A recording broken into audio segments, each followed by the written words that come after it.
এই শোনা, শোনা, এই বাবা, দুষ্টু, এই দুষ্টু, দুষ্টু, দেখছো কীভাবে ঘুমাচ্ছে দেখো, কোনো সারাই নেই। এই বাবা, ওট ওট, যাবি না? ওট ওট, তাড়াতাড়ি ব্রাশ কর, ওট ওট বাবা, ওট, দেরি হয়ে গেছে, 9টা বেজে গেছে, তাড়াতাড়ি ওট। এই দুষ্টু, ওট ওট ওট, 9টা বেজে গেছে, ওট উঠে ব্রাশ কর তাড়াতাড়ি।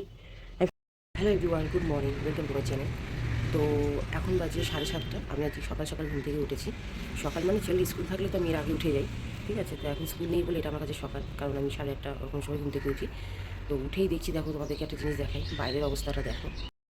দেখো বন্ধুরা, এটা আমাদের বাইরের পরিবেশ সকালবেলা, দেখো কেমন লাগছে, দেখো চারিদিকে দেখো হালকা আবছা কুয়াশা, দেখতে পাচ্ছ? দেখো, সেটাই ভাবলাম তোমাদের সাথে শেয়ার করি। দেখো কী অবস্থা, আর আমার এত ঠান্ডা লেগেছে যে আমি দেখো একটা প্রথমে ভেতরে সোয়েটার পরেছি, পরে আবার উপরে একটা চাদর পরেছি। তো তারপরে বাইরে থেকে একটু ঘুরে এসে তারপর ব্রাশটা করে নিচ্ছি, কারণ যেহেতু আজকে এক জায়গায় যেতে হবে, তো সেই কারণে তাড়াতাড়ি করে ব্রাশটা করে নিচ্ছি। আর তোমাদেরকে তো দেখালাম বাইরের পরিবেশটা, তখন বাজে সকাল 7:30, তাও যেন মনে হচ্ছে মানে ভোরবেলা এরকম মনে হচ্ছে। তো তারপরে ব্রাশ করে নিয়ে ঠাকুরের বাসন ধুচ্ছি, দেখতেই পাচ্ছি ওটা আমি ঠাকুরের বাসন ধুচ্ছি, কারণ স্নানের পরে ঠাকুরের বাসন মানে ঠিক আমার সময় হয়ে ওঠে না, যেহেতু আমার বেশিরভাগ পুজোটা আমার ছেলেই দেয়, তো সেই কারণে আমি ঠাকুরের বাসনটা সকাল সকালই ধুয়ে রেখে দিই। তো আর যেখান থেকে জল পড়ছে তোমরা দেখতে পাচ্ছ, ওটা হচ্ছে আমাদের কল, এবার ওটা লক করে দিলে আবার আমাদের ট্যাঙ্কির ভিতরে জলটা চলে যায়। তো তারপর ফটাফট ঠাকুরের বাসনটা ধুয়ে তারপরে রান্নার দিকে যাব।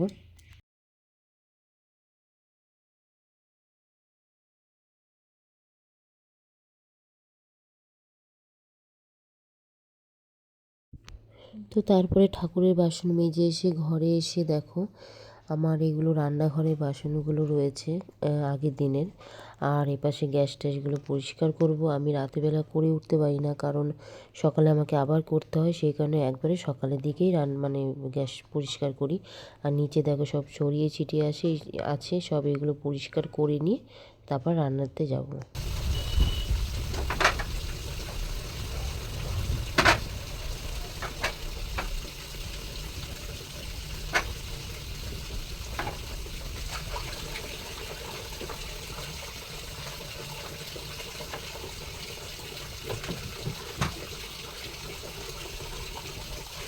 এখানে ভাত চাপিয়ে দিয়েছি, এখানে সয়াবিন রান্না হচ্ছে, আজকে সয়াবিন রান্না করবো, যেহেতু আজ শনিবার আমরা নিরামিষ খাই। আর এখানে একটু চা করেছি আমার একার জন্য, তো এটা খাবো। তো চলো তাড়াতাড়ি করে রান্নাটা করে নিই, কারণ ওখানে 9:30টার মধ্যে ঢুকতে হবে। আর এক তরকারি ভাতই করবো, কারণ বেশি করার সময় হবে না। তো চলো ফটাফট রান্নাটা করে নিই। দেখো আমরা রেডি হয়ে গেছি, তো চলো এবার যাওয়া যাক, তো তোমরা দেখতে থাকো। চলো।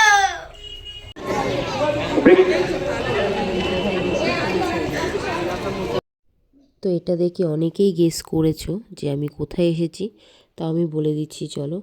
আমি এসেছি একটা ড্রয়িং কম্পিটিশানে, আর ওখানে দেখেছিলাম যে লাইনে দাঁড়িয়েছিল আমার ছেলে, আমাকে দেখে হাসছিল, আমি বলছি বাবা একটু তাকা, তাই ও সেই জন্য হাসছিল।